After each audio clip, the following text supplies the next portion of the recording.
Welcome, fellow math geeks. Tonight, I know you guys are excited for the next installment of Famous Math Problems, and tonight we're going to be discussing the birthday paradox. So kick back, relax, grab a snack, and let's begin tonight's installment.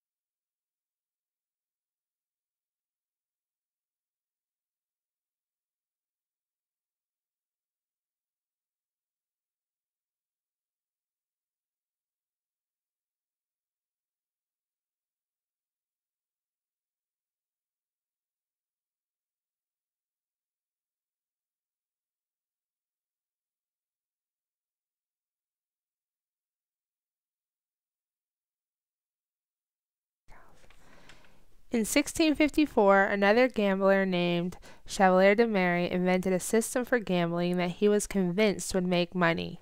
He would bet money that he could roll at least 1/12 in 24 rolls of 2 dice. Chevalier began losing money, so he asked his mathematician friend Blaise Pascal to analyze his gambling system. Pascal discovered the system by Chevalier would lose about 51% of the time.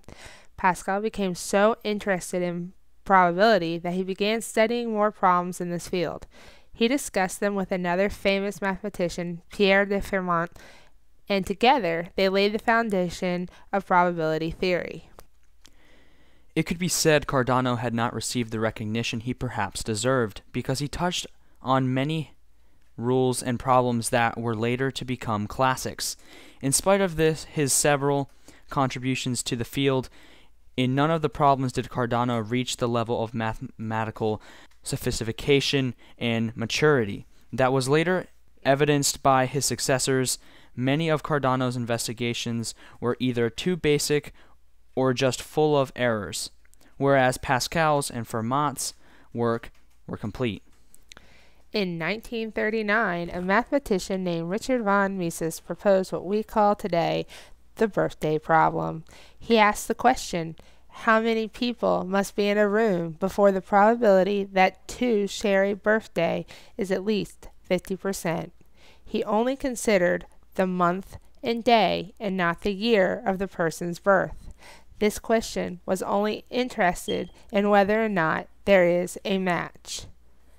If the room has m people, this formula can be written as 365 capital P lowercase m divided by 365 to the power of m. By using this formula, we obtain the following theoretical probabilities for a given number of people. With 20 people in the room, 41.1%, 21, 44.4, 22, 47.6, 23, 50.7%. And it continues until you reach about 60 people.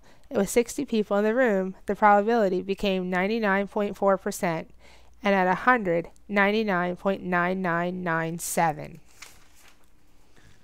Conditional probability is the basis for this formula. Probability of no common birthday equals probability of no common birthday among the first two times probability of the third.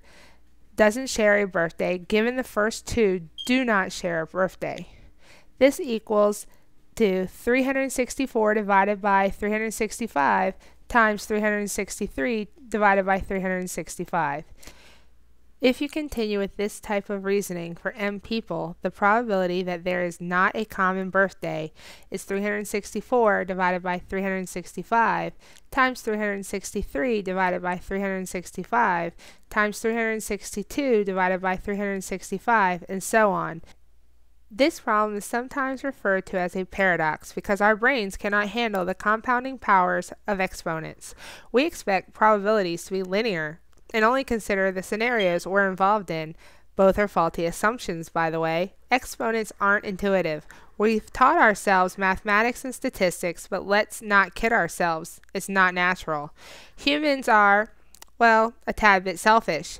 Take a look at the news. How much of the negative news is a result of acting without considering others? The fact we neglect the 10 times as many comparisons that doesn't include us helps us see why the paradox can happen.